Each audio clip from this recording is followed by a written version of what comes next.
हाँ बेटा, आज हम लोग डायरेक्ट इनटू इनडायरेक्ट नरेशन पढ़ने जा रहे हैं बेटा। ठीक है, यह आपकी बोर्ड परीक्षा में 2 नंबर का आता है। अब आप कहोगे 2 नंबर का आता है तो कोई महत्व नहीं है। नहीं बेटा, बहुत ही हर पॉइंट आपकी परीक्षा के लिए मोस्ट इम्पोर्टेंट होता है बेटा। यह लोग कहते हैं कि डायरेक्ट इनडायरेक्ट कठिन है। कठिन कुछ नहीं बेटा, केवल एक पढ़ने का तरीका है। अगर आपको सही ढंग से समझ में आ जाए तो आप उसे अपनी कॉपी पर लिख लोगे, नहीं, लेकिन वही सही ढंग से समझ नहीं पाते हो, इसीलिए आपको प्रॉब्लम होती है बेटा। ठीक है, तो आज जो हम बताने जा रहे हैं बेटा बहुत सरल है, बहुत सरल तरीके से हम आपको समझाएंगे भी, और हमें विश्वास है कि आपको बहुत आसानी से सब कुछ समझ में आएगा। ठीक है, लेकिन जल्दीबाजी करने से काम नहीं चलेगा। पाठक स्टाइल में टाइम लगता है बेटा, लेकिन जो आता है बिल्कुल 100% आपके अंदर कॉन्फिडेंस आएगा कि जो भी डायरेक्ट से इनडायरेक्ट पूछा जाएगा आपको आसानी से आ जाएगा। ठीक है, तो चलते हैं बेटा, शुरू करते हैं। Direct into indirect narration. कोई किसी चीज़ की हेडिंग है ना यार, तो हेडिंग में ही आधी से ज़्यादा बात छुपी रहती है बेटा। तो पहले इसका अर्थ समझो कि आप पढ़ने क्या जा रहे हो ना। डायरेक्ट इनटू इनडायरेक्ट नरेशन तो होता है बेटा, डायरेक्ट माने होता है प्रत्यक्ष, और प्रत्यक्ष डायरेक्ट में सीधा नहीं होता, डायरेक्ट सीधा, सीधा मतलब प्रत्यक्ष। ठीक है, इनटू इनडायरेक्ट माने तिरछा, तिरछा माने अप्रत्यक्ष, यानी, और नरेशन माने कथन। नरेट माने होता है कहना, उसी से बना है क्या, नरेशन। नरेशन माने कथन। अब मैथ तो पढ़ते होगे बेटा, अंग्रेजी में ये देखो मैथ पीछे लिखा रहता है बेटा, अलजबरा पढ़ते हो ना ABCD, तो वही चीज़। अब इस ब्रैकेट को तोड़ करके पढ़ो तो देखो क्या बनेगा बेटा, बनेगा बेटा direct narration into indirect narration. Direct narration माने प्रत्यक्ष कथन को अप्रत्यक्ष कथन में कहना ही डायरेक्ट से इनडायरेक्ट नरेशन। ठीक है, यह प्रत्यक्ष अप्रत्यक्ष कथन क्या है इसको समझा दीजिए। तो बहुत सरल बेटा, देखिए, ए महोदय ने बी से कोई बात कही। ए महोदय ने बी से कोई बात कही तो यह डायरेक्ट कथन हुआ, सीधा कथन हुआ। लेकिन बी महोदय ने उसी बात को किससे कह दिया, सी से, तो ए की बात कहाँ पहुंच गई, सी तक। इसी को कहा जाता है इनडायरेक्ट नरेशन। ठीक है, बात समझ ना, यह पढ़ने आप जा रहे हो पक्का। अब देखिए बेटा, डायरेक्ट इनटू इनडायरेक्ट नरेशन में हम लोग 5 प्रकार के वाक्य पढ़ेंगे, तुम्हारे सामने लिखा है।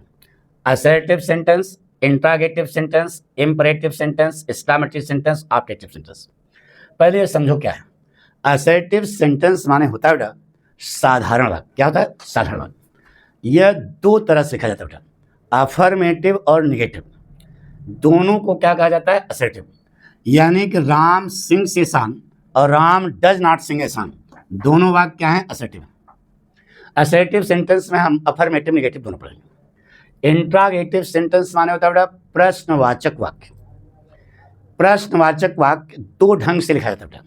एक तो हेल्पिंग वर्ब से लिखा जाता है, जैसे कहा is Ram singing a song, और दूसरा WH वर्ड से शुरू होता है बेटा, why is Ram singing a song. यह दोनों को क्या कहा जाता है बेटा, इंट्रागेटिव। ठीक है, एक हेल्पिंग वर्ब से, दूसरा WH वर्ड से। दोनों को पढ़ेंगे कैसे हम, इंट्रागेटिव सेंटेंस में। इम्परेटिव सेंटेंस माने होता है बेटा आदेशात्मक वाक्य या आज्ञा सूचक वाक्य। यह भी आपका 2 तरह से लिखा जाता है बेटा। कितने तरीके से, 2 तरीके से। एक तो वर्ब की फर्स्ट फॉर्म से शुरू होता है, से कहा बेटा ओपन द डोर, दरवाजा खोलो, यह भी इंपरेटिव है। और दूसरा ले लिया लेट अस प्ले चेस, आओ शतरंज खेलें, यह भी कितने तरीके से हुआ बेटा, 2 तरीके से। इसको हमने दो नाम दिया, एक तो वर्ब की फर्स्ट फॉर्म से और दूसरा लेट वाला। ठीक है, एक्सक्लेमेटरी सेंटेंस विस्मयादि बोधक वाक्य, आश्चर्य प्रकट करने वाले वाक्य, यह भी 2 तरीके से लिखा जाता है।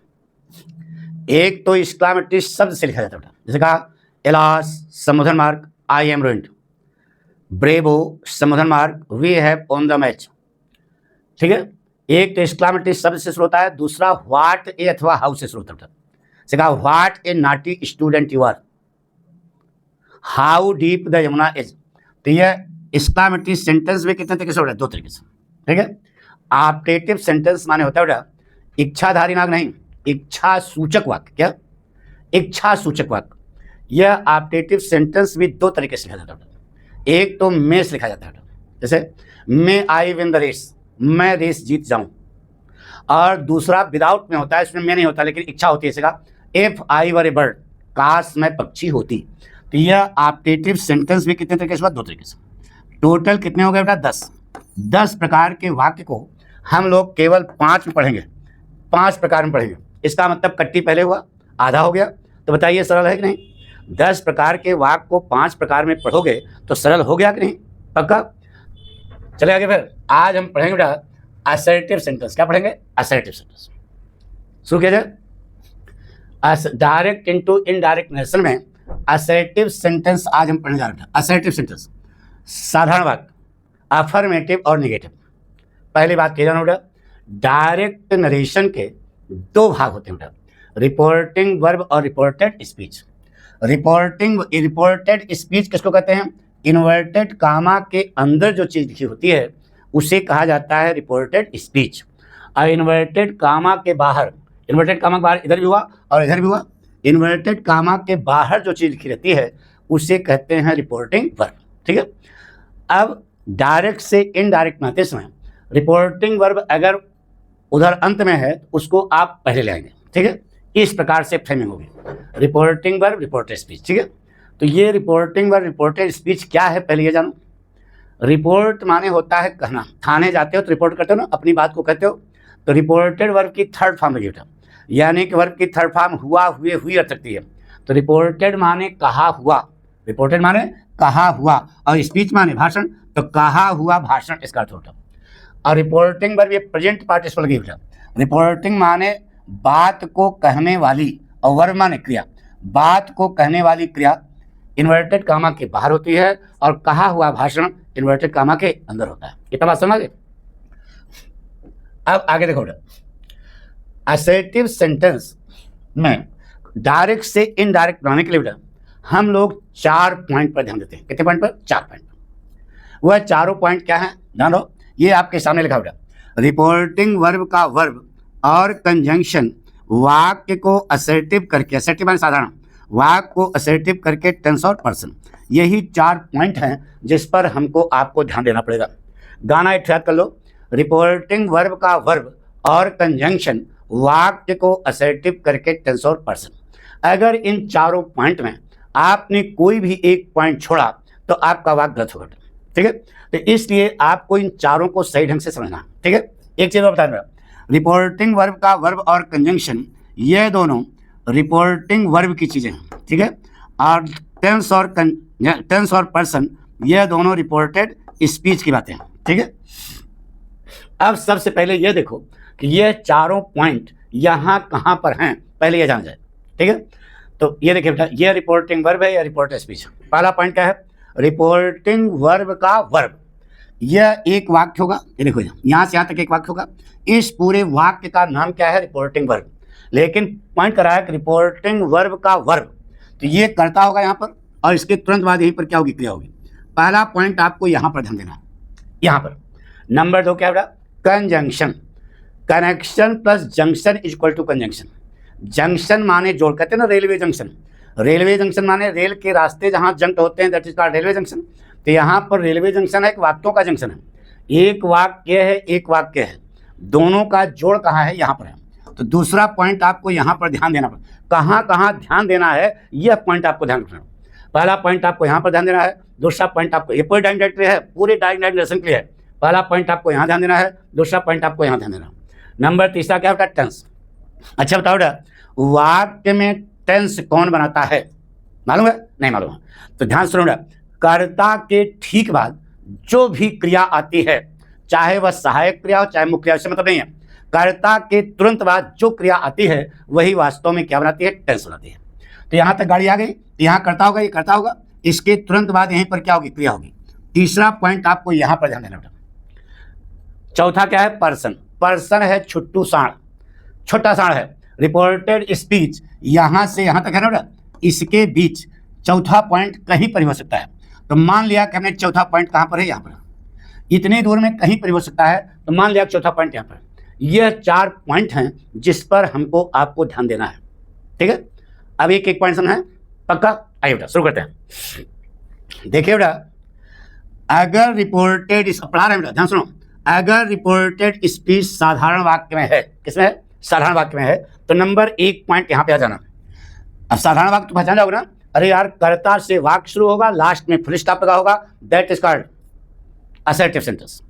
अगर रिपोर्टेड स्पीच असर्टिव सेंटेंस में है मतलब साधारण वाक्य में है, ठीक है, तो नंबर 1 पॉइंट रिपोर्टिंग वर्ब का वर्ब यहाँ पे आ जाना। अगर यहाँ पर से है तो इसको से ही रखना, अगर यहाँ पर सेज है तो सेज ही रखना, अगर यहाँ पर सेड है तो सेड ही रखना। अगर यहाँ पर से टू आ गया तो इसको बदल देना टेल में, किसमें बदल देना? टेल में। अगर यहाँ सेज टू आ गया तो इसको बदल देना टेल्स में, अगर यहाँ सेड टू आ गया तो इसको बदल देना टोल्ड में। पहला पॉइंट समझे? नहीं समझे? ये तो तुम्हें आता ही था। अब लड़के ने पूछा कि गुरुजी से माने, गुरुजी ने कहा कहना, तो लड़के ने पूछा गुरुजी टेल माने, तो इनका कहना। तो अब लड़का पूछेगा कि गुरुजी से को से ही रखा, सेज को सेज रखा, सेड को सेड रखा, तो से टू को टेल में क्यों बदल रहे हो? तो उन्होंने कहा बेटा तो नियम है।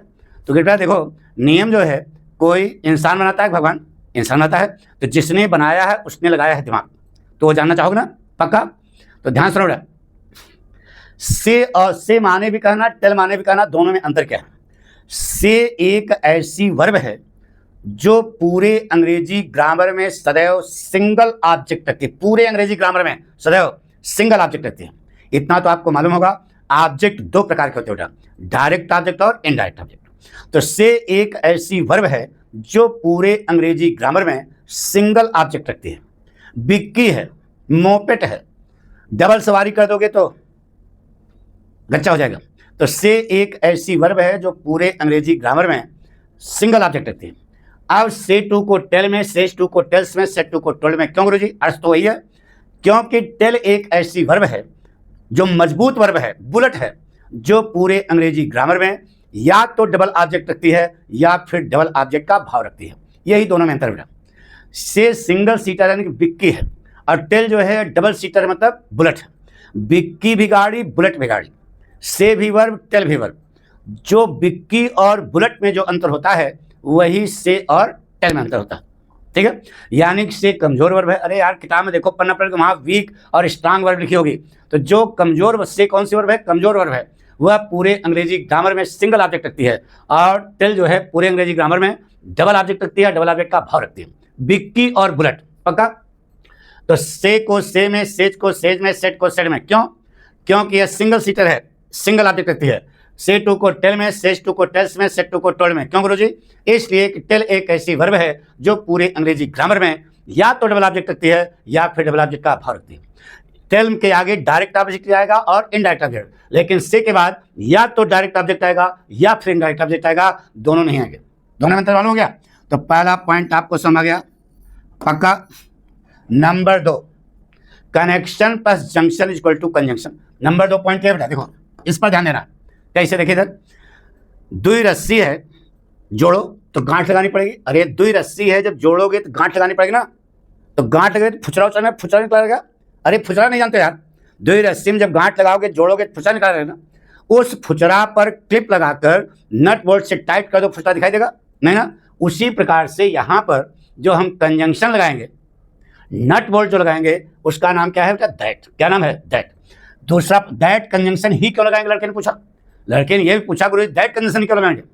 तो जान लो बेटा आज से जान लो कि डायरेक्ट से इनडायरेक्ट जितने भी वाक्य हम बनाते हैं, अगर वह कंजंक्शन लग करके बने हैं, अगर वह कंजंक्शन लग करके बने हैं, तो सभी के सभी नाउन क्लॉज हैं। क्या है? Noun clause. और नाउन क्लॉज का मुख्य कंजंक्शन क्या होता है बेटा? दैट। इसलिए हम कंजंक्शन क्या लगाएंगे? दैट। ये 2 पॉइंट आपको क्लियर हो गए? तो हमने रिपोर्टिंग वर्ब का वर्ब और कंजंक्शन, ये 2 पॉइंट आपके सामने क्लियर कर दिए। ये दोनों रिपोर्टिंग वर्ब की बात है। अब आगे पढ़ेंगे टेंस और पर्सन। आइए बेटा, टेंस और पर्सन पढ़ने जा रहे बेटा, ध्यान रहे। टेंस और पर्सन ये दोनों रिपोर्टेड स्पीच के भाग हैं। किसके भाग हैं? यानी कि रिपोर्टेड स्पीच इन्वर्टेड कामा के अंदर क्या करना है, यह अब आपको सीखना है, ठीक है। अब भाई यहाँ पर देखिए, assertive sentence, he says to me, तो क्या हो जाएगा? He tells me that.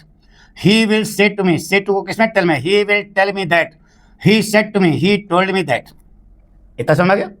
अब आपको तीसरा पॉइंट पर ध्यान देना। अभी आपको बताया कि वाक्य में टेंस कौन बनाता है, बताया थोड़ा।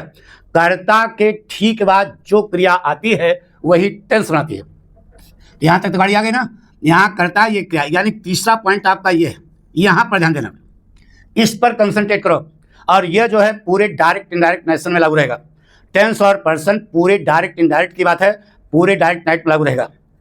आइए बेटा, अब ये देखो तुम्हारे सामने बताते बेटा, अगर रिपोर्टिंग वर्ब, देखो इधर, अगर रिपोर्टिंग वर्ब है ना, यह रिपोर्टिंग वर्ब है और यह क्या है, रिपोर्टेड स्पीच है। और कौन सा शब्द है जिस पर तीसरा पॉइंट है, हैज। कर्ता के ठीक बात क्या लगा, हैज। इस पर आपको कंसंट्रेट करना पड़ा। तो ध्यान सुनो, अगर रिपोर्टिंग वर्ब प्रेजेंट टेंस में है या फ्यूचर टेंस में। प्रेजेंट टेंस पहचानते हो, कोई भी प्रेजेंट टेंस यार, present indefinite, present continuous, present perfect, present perfect continuous, सब प्रेजेंट तो है। अगर रिपोर्टिंग वर्ब प्रेजेंट टेंस अथवा फ्यूचर टेंस में है, फ्यूचर टेंस आते हो ना, future indefinite, future continuous, future perfect, future perfect continuous, तो चारों फ्यूचर हुए ना। तो अगर रिपोर्टिंग वर्ब प्रेजेंट टेंस अथवा फ्यूचर टेंस में है तो रिपोर्टेड स्पीच का जो टेंस है, टेंस है ना, यही तो है।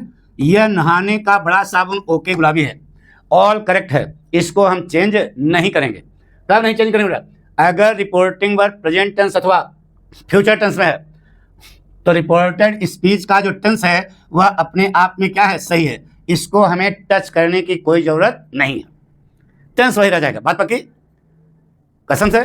तो यहां पर टेंस का कोई चैप्टर नहीं है, लॉक कर दें। देखिए बेटा, यहां पर टेंस का कोई चक्कर नहीं है, देखो हमने लॉक कर दिया। अगर प्रेजेंट और फ्यूचर में है तो यहां टेंस को टच करने की कोई जरूरत नहीं है, शॉर्टकट है। अगर रिपोर्टिंग वर्ब किसमें था, पास्ट टेंस में। पास्ट टेंस पहचानते होगे, अरे कोई भी पास्ट यार, past indefinite, past continuous, past perfect, past perfect continuous. अगर रिपोर्टिंग वर्ब किसमें है, पास्ट टेंस में ना, तो आज से कसम खा लो, खा लिया। अगर रिपोर्टिंग वर्ब पास्ट टेंस में है तो आज से कसम खा लो, यहां कर्ता के ठीक बात ठीक बात ठीक बात ठीक बाद जो भी क्रिया आ रही है, जो भी क्रिया आ रही है, चाहे वह सहायक क्रिया हो, चाहे हेल्पिंग वर्ब हो, चाहे मेन वर्ब हो, जो भी क्रिया आ रही है, आंख झपस बंद करना, उसकी पास्ट फॉर्म कर देना। क्या कर देना? अरे यार पास्ट फॉर्म जानते हो ना, जो भी वर्ब है उसकी कौन सी फॉर्म कर देना, पास्ट फॉर्म, रटना नहीं कोई चीज। अगर यह पास्ट, यह भी पास्ट, यह पास्ट, यहां कर्ता की ठीक बात जो क्रिया उसकी कौन सी फॉर्म कर दो, पास्ट। सावधानी इतना रखना कि वह इन्वर्सल टूथ नहीं होना चाहिए, नहीं तुम्हारा लिख के आया कि dogs bark at the stranger, कुत्ते अजनबियों पर भौंकते हैं, तो तुम बदल चाहे dogs bark at the stranger, कुत्ते अजनबियों पर भौंकते थे। आजकल पाठक से बातें करते हैं। वहां लिखा है गोल्ड इज येलो, तो तुम बदल चाहे गोल्ड वाज येलो, सोना पीला होता था, आजकल करिया करिया होता है, तो अर्थ का अनर्थ हो जाएगा। अगर इन्वर्सल टूथ है तो उसे हमें टच करने की कोई जरूरत नहीं है, पक्का। फिर से, अगर यह मान लीजिए पास्ट है और यहां पर कर्ता के ठीक बाद प्ले आ गया तो प्ले का पास्ट प्लेड, यहां पर डू आ गया तो डू का पास्ट डिड, यहां पर इज आ गया तो इज का पास्ट वाज, यह पास्ट है। और यहां पर आ गया हैज, हैज का पास्ट हैड, यह पास्ट है। और यहां पर आ गया हैज बीन, तो हैज का हैड कर दो, हैव बीन हैड बीन, यानी कुछ नहीं कहा, यह पास्ट यह भी पास्ट, साफ साफ बात है। यह पास्ट यहां कर्ता के ठीक बात जो क्रिया उसकी आंख मूंद करके उसकी पास्ट फॉर्म कर देना। सावधानी इतनी रखना कि वह इन्वर्सल टूथ नहीं होना चाहिए। अब समझो, यहां सब नौटंकी वही लिखी है, यह पास्ट है तो ये, और यह प्रेजेंट इंडेफिनिट है, बदलेगा किसमें, पास्ट में।